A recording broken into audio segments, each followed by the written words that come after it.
On est parti pour un road trip et direction Grand Canyon et après direction Las Vegas. Ça va être incroyable. On est pas mal, On est bien sur une petite Jeep Yeah, with the accents, please. exceptionnel. Bon les gars, on vient d'arriver sur le Grand Canyon. Je vous laisse admirer ça.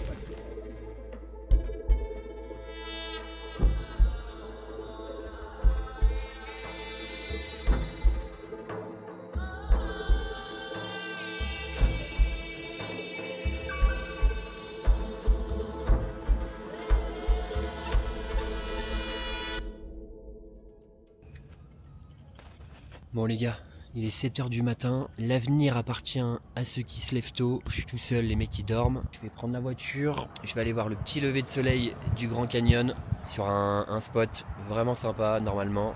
Donc voilà, je vais vous montrer ça et je pense que ça va être lourd.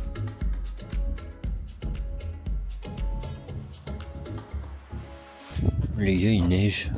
Je vous jure, il neige. Ah, je vous mens pas les gars.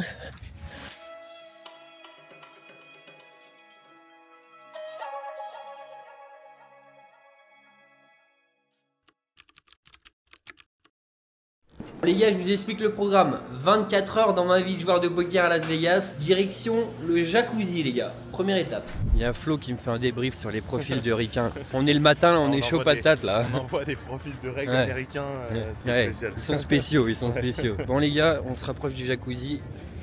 C'est ici. Regardez-moi ça, on va être en plein soleil, on va être bien.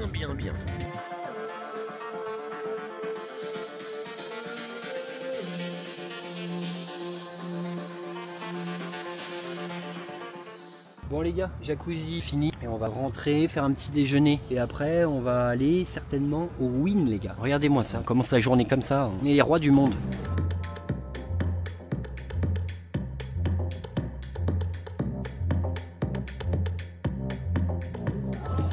On est en direction Du win. du Wynn, Ah oui. du Wynn, direction du Wynn. Très chaud, on adore ce casino. Hier ça s'est bien passé en plus, c'était tout droit, j'ai joué la 2-5, j'ai pris genre 1200 $ en peu de temps et après j'ai joué la 5-10, j'ai pris 1800 $ en peu de temps aussi, donc continuez là-dessus. Et en plus, il y a un truc qui est bien, c'est qu'il y a le Grand Prix de Formule 1, donc demain, après-demain et après-après-demain. Et du coup, il risque d'y avoir des gros VIP, surtout que si vous avez regardé un peu les stories Instagram, il y avait Lewis Hamilton hier sur la table derrière moi. Je me suis mis en waiting list, malheureusement il est parti avant, il a joué une petite heure, c'était une 10-20 $, donc à mon avis, je sais pas combien il avait, je sais qu'il y a un Français qui l'a joué, probablement une 10-20, une cap, je sais pas combien il a mis, genre... ça se trouve il est arrivé avec 10K, genre, ça se trouve il a tout spiou en une heure. Hein. Donc voilà les gars, on est en route, je vous montre un petit peu la vue quand même, on est toujours bien. Hein.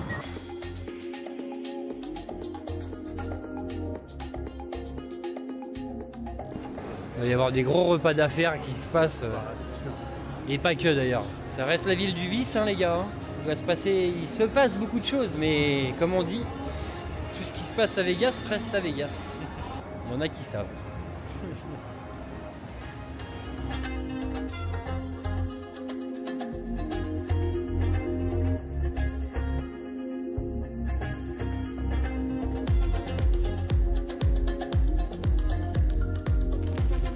Voilà les gars, on est chez Patek Philippe. C'est à la mode de ouf. Bah c'est que non, c'est que ça a une cote énorme quoi. Ça coûte 40 000, 20 000, 20, C'est incroyable. 30 000. Non mais c'est pas les plus belles, mais c'est un peu plus dans ce truc là. Fais voir de l'autre côté.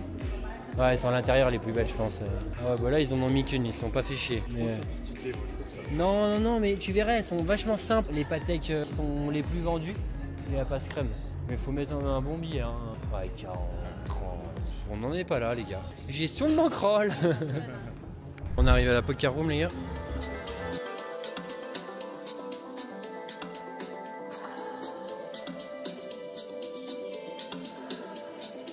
Allez, on pose les jetons en 2-5 $ au win. Je dépose 1500 $ sur la table. C'est parti. Je découvre As-10 en milieu de parole. Je relance 20 $ après un limp du joueur en premier de parole. La big blind complète et le joueur UTG aussi. Flop 8-6-9 avec un pic. Bébé check et le joueur UTG reprend l'initiative à 30 $. Je call avec mon tirage quinte ventral, mes deux overcards et mon backdoor flush draw. Bébé fold. Turn 4 de cœur et là mon adversaire check. À partir du moment où il check, je le mets plus vraiment sur des mains fortes type 2 pair, brelan. Au poker on veut bluffer des ranges capés. Ici je pense que au mieux il aura une top pair mal kickée ou une paire plus draw. Je décide donc de transformer ma hauteur as en bluff en misant 100 $ et mon adversaire fold rapidement. Un joueur très récréatif open 15 $ au cutoff. Je surrelance 50 $ au bouton pour l'isoler et le jouer en tête à tête, il paye. Flop dame 7-8 avec 2 cœurs, il check, je continuation bet 40 $ assez petit pour qu'il call beaucoup de mains au flop, que je check la turn et pour attraper ses bluffs à la river. C'est ce qu'on appelle une line de bet small into catch. En tout cas c'est mon plan très souvent ce flop car je n'ai évidemment pas 3 barrels de value si je n'améliore pas d'ici la rivière. Et pourquoi je mise petit et je ne check pas ma deuxième paire flop? Car pour moi je vais générer plus de bluff avec cette line que en checkant le flop pour le laisser miser turn. Ceci dit c'est quand même une line qui peut largement être prise, surtout avec un adversaire comme ça récréatif qui peut trouver des bluffs assez facilement à la turn. Donc mon adversaire paye, la turn est une dame de pique et vient reprendre l'initiative en misant 60 $. Je paye bien évidemment. Il peut avoir une dame, hein, mais aussi pas mal de bluffs, des tirages, etc. River 3 de carreau, la brique complète et il mise 80 $. Je call rapidement, je m'attends à ce qu'il mise plus avec une dame. Il y a beaucoup de mise draw, j'ai un bluff catcher avec ma main. Mon adversaire retourne valet 3 de cœur et on remporte ce pot sympa. C'est dans ce genre de pot qu'on voit la différence entre jouer agressivement pré-flop pour isoler un joueur récréatif en tête à tête ou alors avoir une stratégie passive et call uniquement son raise pré-flop, potentiellement jouer le coup en multi-way, et cette situation où vilain bluff turn et river ne se produira beaucoup moins avec d'autres joueurs dans le coup que en tête à tête. J'open as de suité à 30 $ en début de parole sur une option à 10 $ et l'option défend.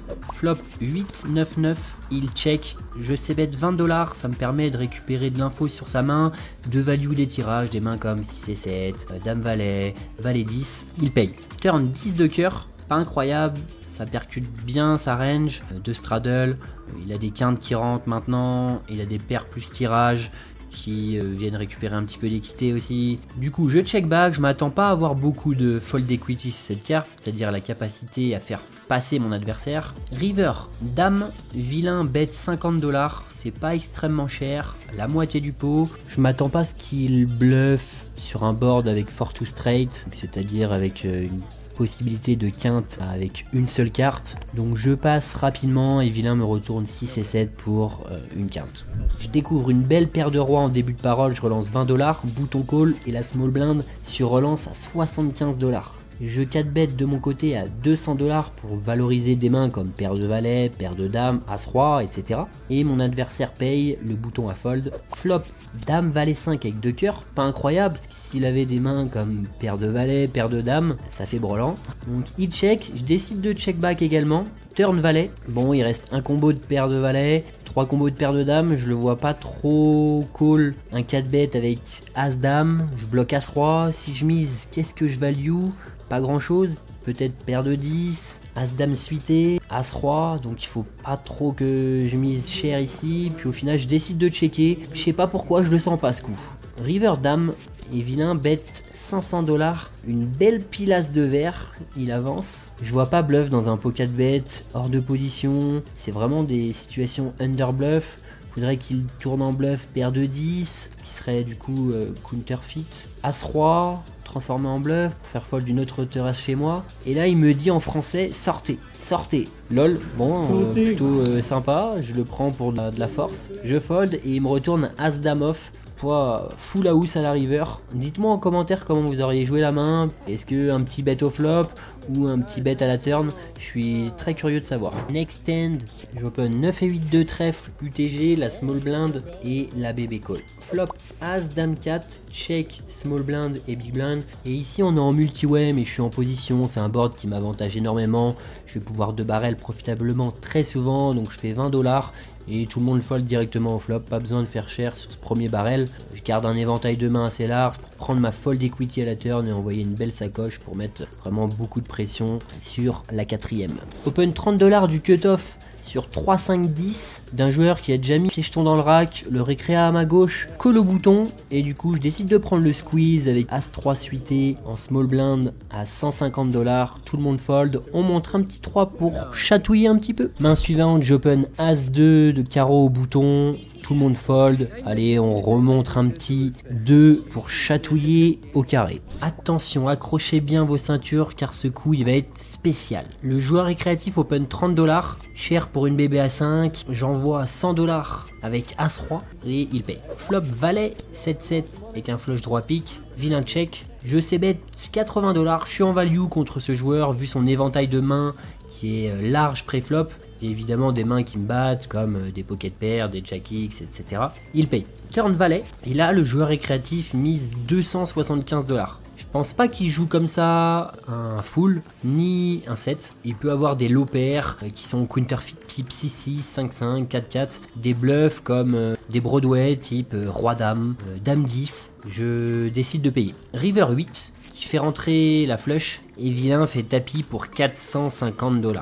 Est-ce qu'il va jouer une flush comme ça? C'est possible, mais c'est pas dit car il y a un full possible. La quinte, c'est exactement pareil. Si je me trompe, je risque de passer un peu pour un con, donc faut un peu se faire confiance. J'ai vraiment l'impression que les mecs, quand ils ont quinte et quand ils ont flush ici, ils vont être plutôt peureux, plutôt précautionneux parce qu'il y a un full qui est possible. Donc du coup, pour moi, sa range de value, ça va être des fulls. Et pour moi, full tout simplement, ça joue pas comme ça. Donc je paye, mon adversaire retourne As-10 de trèfle et on partage ce pot.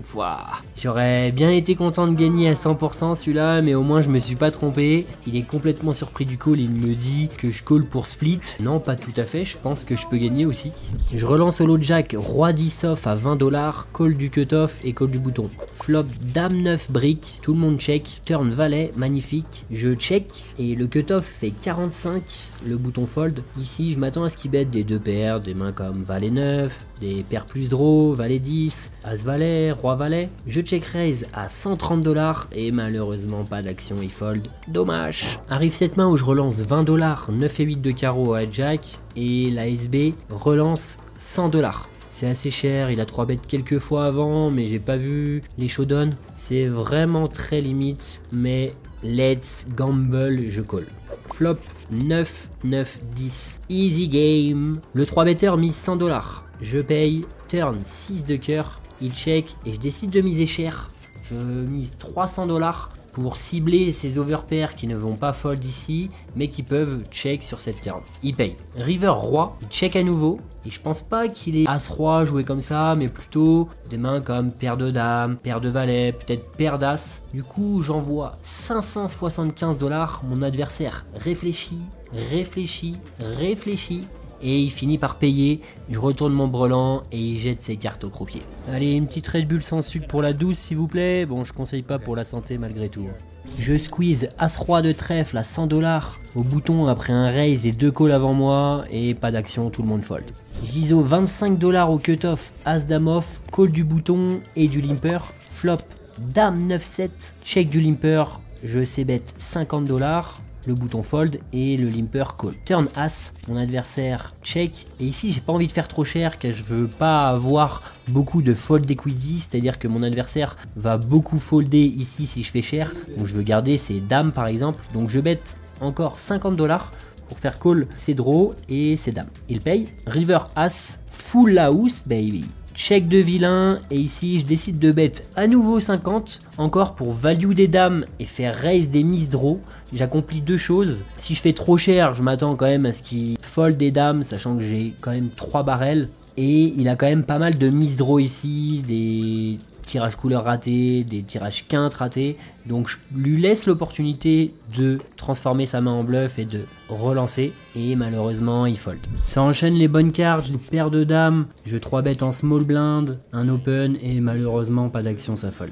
Gizo A6 de cœur au cutoff contre un limper, call du bouton, call de la big blind et call du limper. Flop As-Dame 5, tout le monde check. Ici je mise pas, il y a plein d'as meilleurs que moi, donc je reste vigilant face à 3 joueurs. Turn 4, ça check jusqu'à moi, je mise 70 $ et tout le monde fold.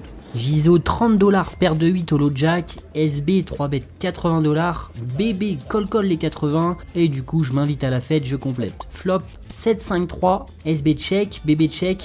Et j'hésite à miser un tiers pot ici pour value des hauteurs as, deny de l'équité. SB, je m'attends à ce qu'il bête ses overpairs, mais quand BB call, je pense qu'il peut avoir des paires supérieures à la mienne qu'il check. Donc même si je pense qu'il va aller miser une partie du temps, quand SB check, je reste vigilant et je décide de check back. Turn 2, SB recheck. Bon là il est quand même bien capé, mais BB mise 30 $. Il mise vraiment tout petit dans un pot de 240. J'ai vraiment l'impression que j'ai tout le temps la meilleure main ici quand il fait sizing. Je m'attends à ce qu'il size beaucoup plus cher sa partie overpair type 9-9, 10-10, paire de valets. Et je décide donc de relancer à 200 la small blind fold et BB call. River 2, BB check. Je pense pas que j'ai beaucoup de value à la river. À la turn, je value peut-être des hauteurs, des mains comme 7 et 6 de carreau, 4-4, 6-6, As-3, As-5 de carreau qui aurait call de manière un peu bizarre. On voit quand même beaucoup de choses assez spéciales en call de 3 bêtes. Bon, ça arrive assez fréquemment. Donc je décide de checker et vilain retourne As-4 de carreau pour une quinte. Il avait min bet sa straight. Turn en mode induce le coquin et donc il remporte ce pot et c'est ainsi que je clôture cette session au win avec un profit de 858 $ en un peu plus de 6 heures de jeu. Sortie de session, ça a donné quoi toi? Très bien, hop. On a deux fold comme au blackjack, plus 550. C'était bien. Ouais, moi plus 858, bon vous avez vu hein, la session Todo recto, hein, juste les petits pots perdus à la fin là, mais bon une session comme on aime, hein. On a vraiment pas d'accro, des mains, très peu de bluff. Voilà, hein, tout droit, hein. Todo recto. Todo recto, regardez-moi ça là.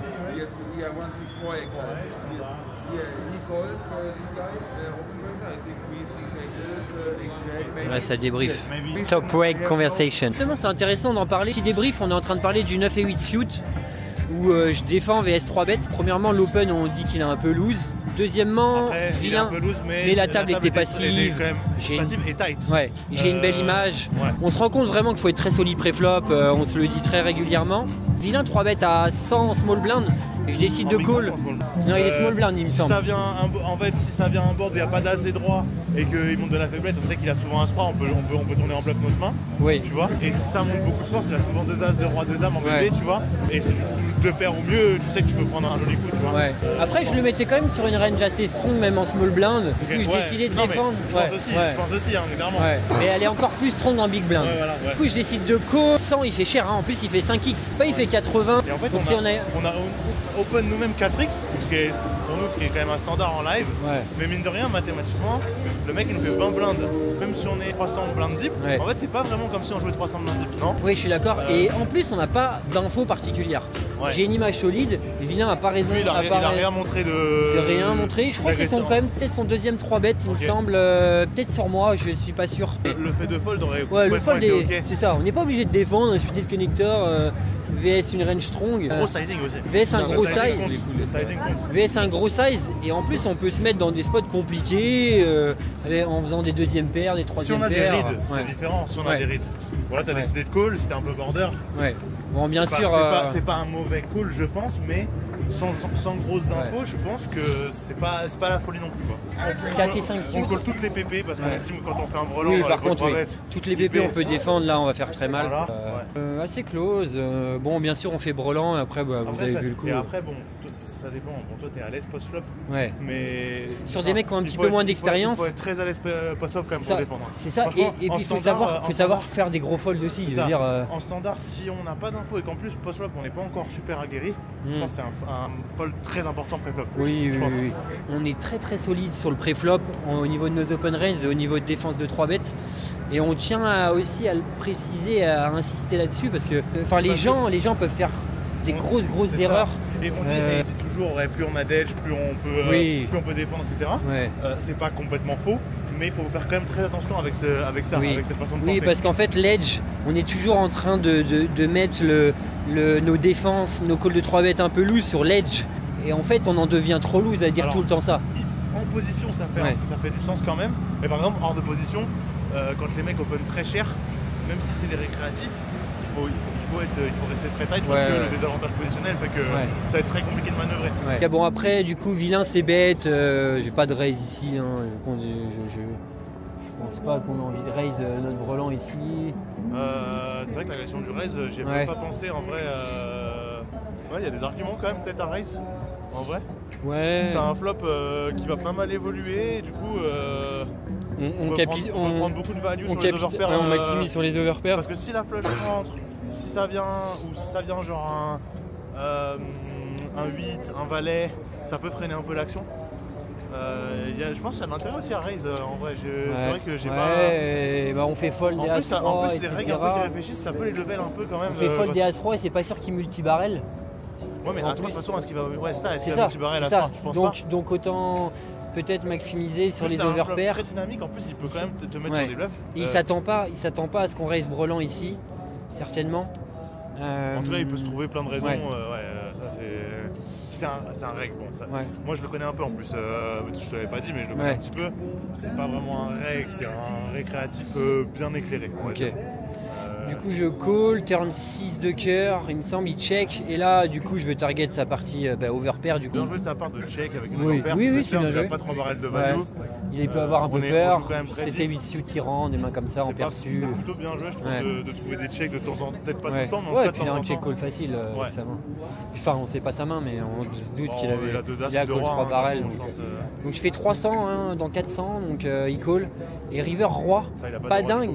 Pas dingue. Parce que bon, ça fait rentrer 2 rois. Bon, de toute façon, je bet fold un river s'il check raise. C'était prévu. Et du coup, il y a 2 as qui va continuer à call, ça j'en suis sûr. Par contre, 2 dames de valet, c'est un peu chiant quoi. C'est un mec qui réfléchit quand même pas mal. Et avec 2 dames de valet, il avait bloqueur sur la straight. Voilà, je pense qu'il peut devenir un peu CS quand il va se trouver des raisons typiques. Ouais, j'ai 2 valets ou 2 dames, je bloque valet dame qui fait straight, qui sont un peu.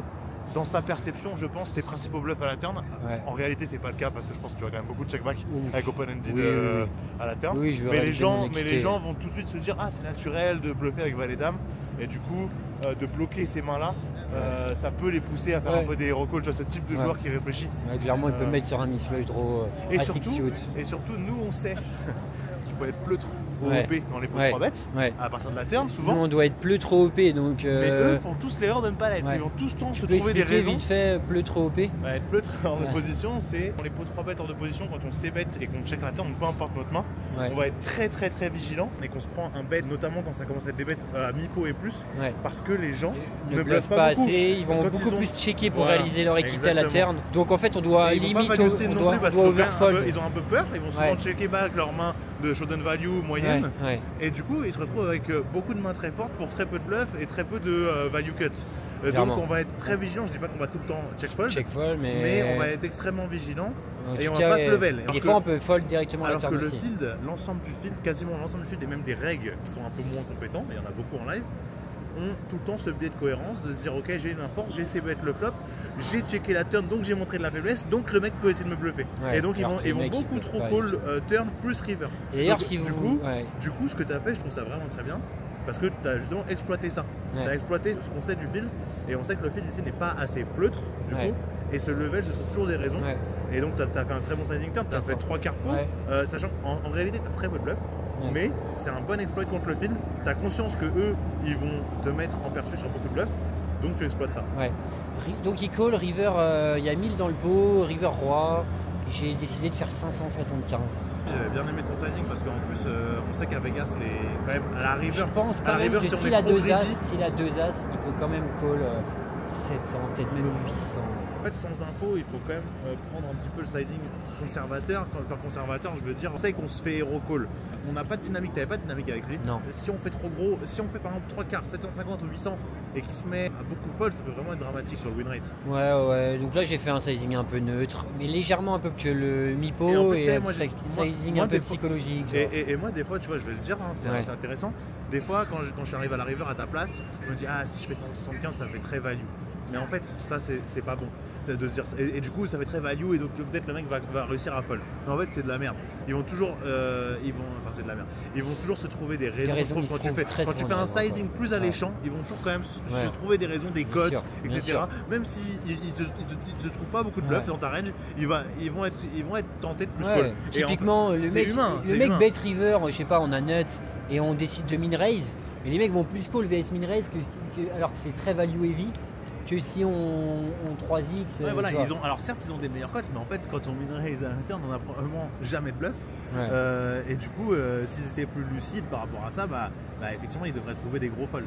Mais les gens ne sont pas capables de le faire parce que quand ils obtiennent un bon prix en live, les gens aiment trop payer parce que le live c'est long. Parce que aussi c'est long, on joue pas beaucoup de mains. Tu vois, lui, c'était un mec qui était quand même pré-flop, qui avait l'air d'être sérieux, en tout cas. Et donc, du coup, enfin, il a eu une main. Il se retrouve face à un bet qui lui donne des cotes, selon lui, je pense, intéressantes. Ils peuvent pas s'empêcher de call. Ou alors il arrive tout simplement pas à fold de dame de valet. Voilà, il est CS quoi, trop CS. Ils font pas les bons folds donc. Mais c'est ce qui revient souvent. Oui, bien sûr. Et donc on exploite ça en fait. Ok, elle était intéressante celle-là. Ah oui, le call avec As-Roi là, putain, celui-là il est intéressant d'en parler. Donc je 3-bet vs un récréatif, vraiment le récréa de la table. Gros récréa. Ouais. Il openait énormément. Il open 30, je fais 100 avec As-Roi suit de cœur et il défend. Les positions, je sais plus exactement, mais c'est assez early. Ouais, ça doit être hijack contre low jack peut-être. Mais bon, lui il openait tout dans toutes les positions. Ouais. Il s'en foutait un peu des feux. Donc il défend, flop ça vient valet 7-7 avec 2 piques. Il check, je sais bet 80. Ouais, du coup tu sais mettre un poil plus qu'un tiers. Ouais, en vrai je suis une partie du temps je vais value des mains et sinon je commence à pressuriser des petites pépés. Moi je pense que t'es surtout dans un plan, je pense que c'est comme ça aussi que tu l'as vu, mais t'es surtout dans un plan de bet, check, call, bet, check et catch, parce qu'en fait il va énormément float en fait. Non, c'est pour ça que je te dis, je suis quand même beaucoup plus en value. Il va avoir des rois dames, des dames 10, des mains comme ça. Il call, turn valet et donc bet 275. Ici c'est simple, il n'y a aucun full qui joue comme ça pour moi.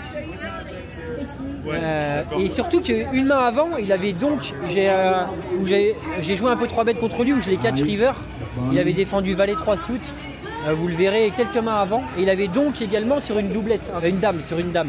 Et j'ai catch avec mon 9 et 8 suit sur dame 9 brique dame. Donc je call, j'ai hauteur as.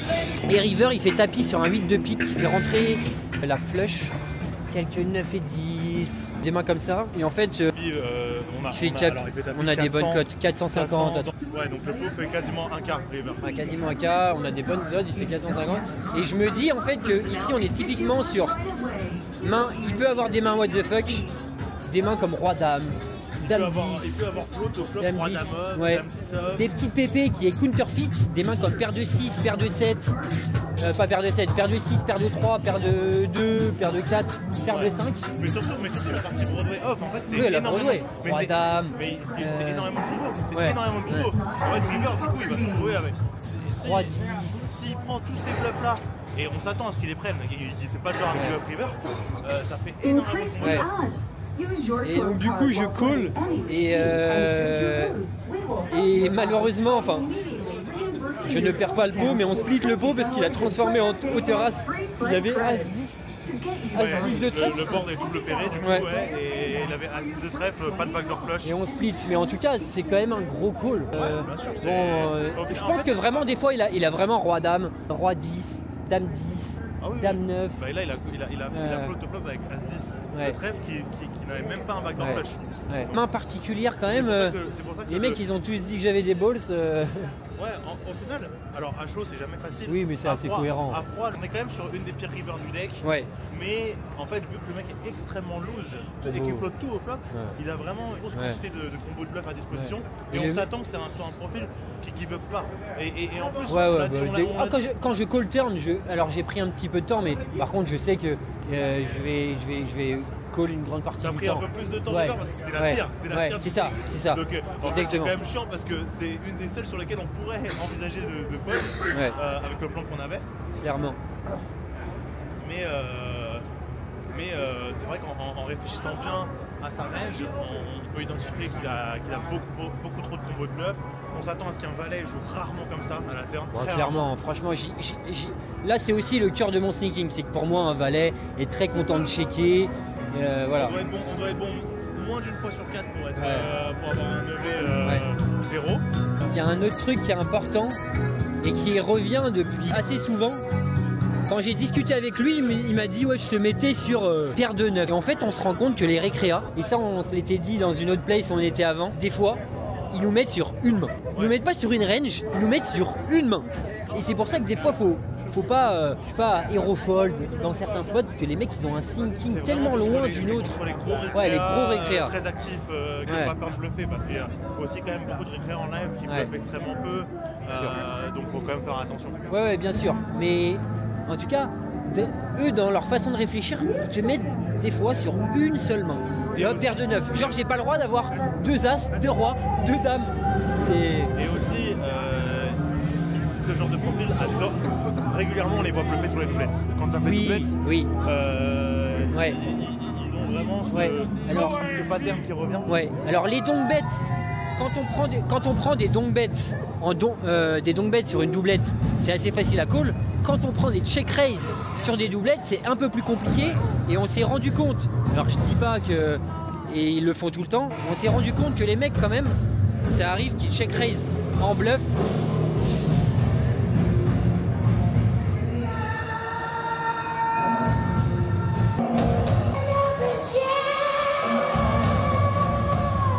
Ouais, c'est Vegas.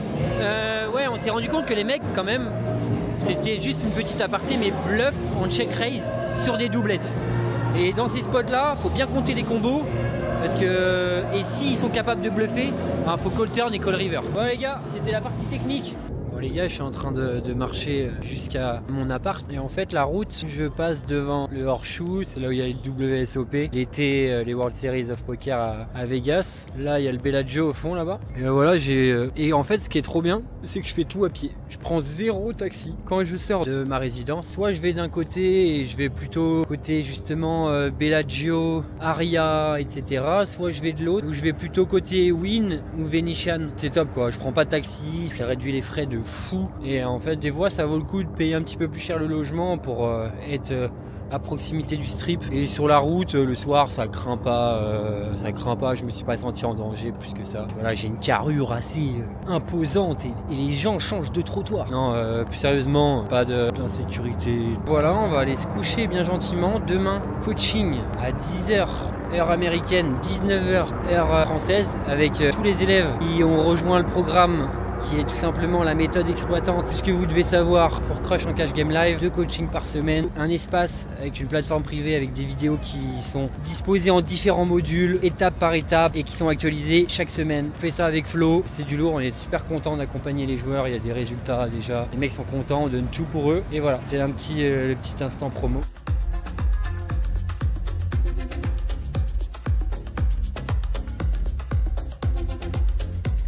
Bon les gars, je vais me coucher. Regardez, j'ai reçu ce petit colis de Mushengo. Je vous en avais parlé dans une vidéo. C'est des champignons adaptogènes. Donc il y en a 3. Il y en a un, c'est pour l'énergie. Ça se présente comme ça. J'ai déjà essayé, j'ai déjà tapé dedans.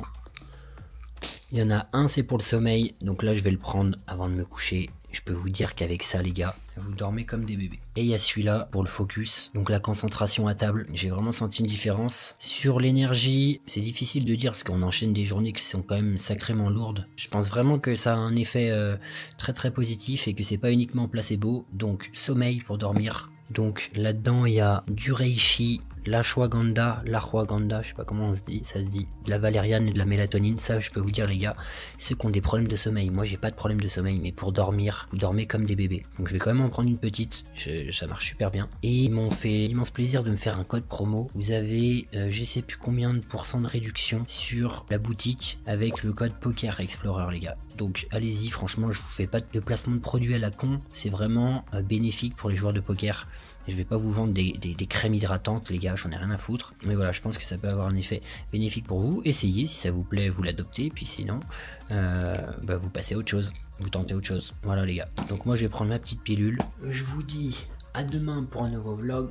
Ciao.